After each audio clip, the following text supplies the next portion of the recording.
माननीय मंत्री जी ने ये निर्देश दिया उन्हें कि जितने भी लंबित वाद हैं वो समय के अनुसार निष्पादन करें। जैसे कि म्यूटेशन वाद का जो अधिकतम समय है वो 75 दिन का पहले से निर्धारित है। तो माननीय उप मुख्यमंत्री जी ने बोला कि उसी समय सीमा के अंतर्गत नोटिस देने के बाद नियमानुसार 3 सुनवाई करें और उसके बाद आदेश पारित करें, और जिसका दस्तावेज उचित है उसको ही आप उसके संदर्भ में आप आदेश पारित करें, और उसका अगर अपील जाना होगा वो नेक्स्ट स्टेज पर जाएगा। लेकिन आप अपने पर लंबित ना रखें, क्योंकि लंबित रहने से असंतोष पैदा हो रहा है समाज में।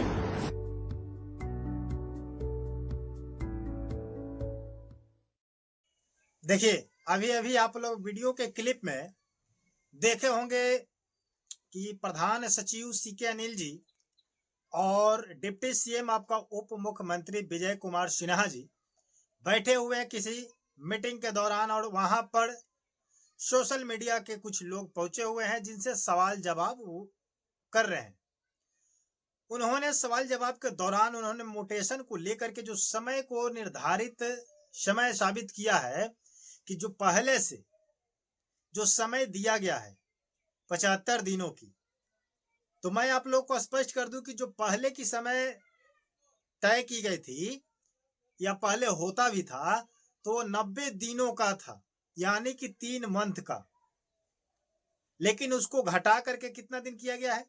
75 दिन किया गया है। तो इसमें सचिव जी का कहना है कि मैं सीओ से आग्रह करता हूं, रिक्वेस्ट करता हूं, विनती करता हूं विनम्र रूप से कि आप जो है 75 दिनों के अंदर म्यूटेशन कर दे।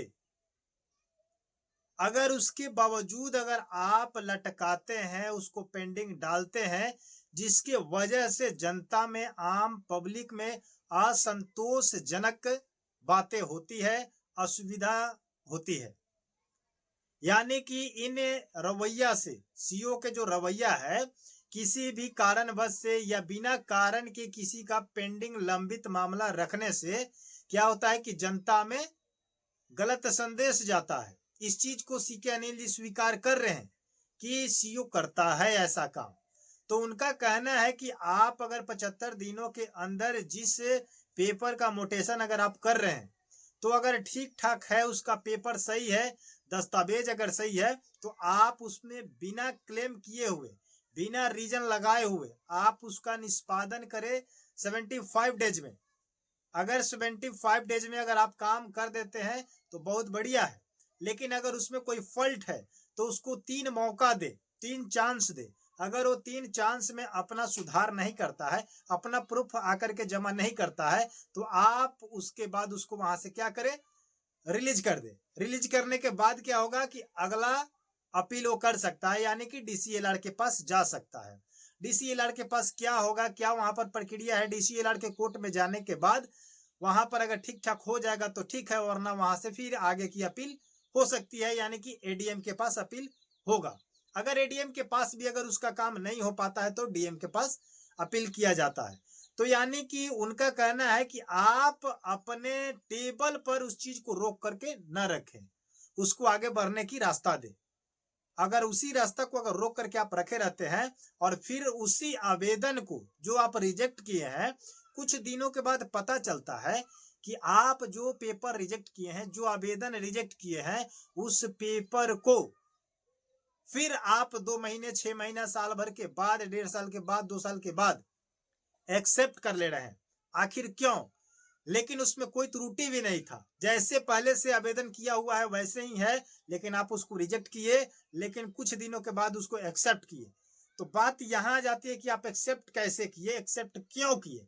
क्योंकि जिस व्यक्ति का पेपर आप रिजेक्ट किए, पेंडिंग में रखे हुए थे, वो उस समय से आपको पैसा नहीं दे रहा था, लेकिन जैसे वो व्यक्ति आपको पैसा दिया और पैसा आप जैसे रिश्वत के रूप में लिए, तो उसका पेपर आप एक्सेप्ट कर लिए।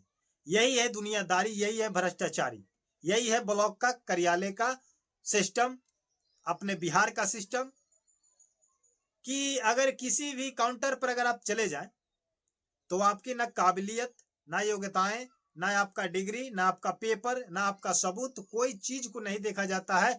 सिर्फ चुमावन यानी कि समझ रहे हैं ना, रिश्वत की पैसा अगर मिल जाए तो आप सब ठीक है, अगर रिश्वत का पैसा नहीं मिलता है तो सब बेकार है।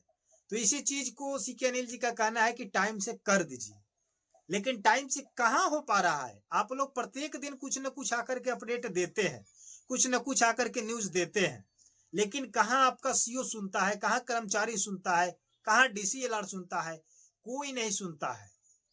यानी कि आप लोग का पावर से ज्यादा कहीं कर्मचारी और सीओ का पावर दिखाई देता है, क्योंकि आपके बातों का उल्लंघन किया जाता है, आपके बातों को अमनमानी की जाती है, समझे कि नहीं। उसका कोई मतलब रिस्पॉन्स नहीं दिया जाता है, कोई मतलब गाइडलाइंस आपका उन लोगों पर लागू नहीं होता है। वो लोग को जो मन में आता है वही करता है, और वही अभी तक कर रहा है लोग, और किया भी था लोग पहले पहले किया है लोग, किया कर रहा है लोग, और आगे भी करेगा लोग, चाहे कुछ भी हो जाए। आप लोग कितना हूं अपडेट देते रह जाइएगा, सुधरने वाला सिस्टम नहीं है। एक ही सिस्टम है सुधरने के लिए, अगर आप सीओ कर्मचारी को जब तक उसको नौकरी से बर्खास्त नहीं कीजिएगा, जो गलत काम कर रहा है, जो आपकी बातों को न मान रहा है, उसके पोस्ट से, उसके चेयर उसके हाथों से छीन ली जाए, उसको नौकरी से निकाल दिया जाए, उसका पेमेंट रोक दिया जाए, और जितने सालों से नौकरी करके पैसा पेमेंट उठाया है उसका रिकवरी कर लिया जाए। देखिए कैसे आपका सीओ और अधिकारी और कर्मचारी या डीसीएलआर हो, सब कैसे आपके हाथों में होगा, आपके मुट्ठी में होगा, आपके इशारे पर नाच करेगा। लेकिन आप लोग ऐसा कीजिएगा नहीं, क्योंकि इसमें आप लोगों का फायदा है। ये कहीं ना कहीं सरकार से मिली जुली कहानी रहता है, जिसको ये लोग पूरे ओपन खुलासा नहीं कर पाता है लोग, बट ऊपर से आकर के क्या करता है लोग, सर्विस सर्विस समझते हैं, हल्का फुल्का ऊपर से सर्विस ग्रेसिंग करता है लोग, ग्रेसिंग, समझ गए। तो 75 दिन में देखिए आपका मोटेशन हो जाता है, तो बहुत बढ़िया बात है। सीके अनिल जी के माध्यम से आप लोग सुन ही लिए हैं। अगर चैनल पर नए होंगे तो चैनल को सब्सक्राइब कर लीजिएगा, ऐसे ऐसे जानकारी जानने के लिए, ऐसे खबर सुनने के लिए, और वीडियो को लाइक करके कमेंट सेक्शन में जरूर लिखिएगा। मिलते हैं नए वीडियो के साथ, तब तक के लिए जय हिंद, जय भारत।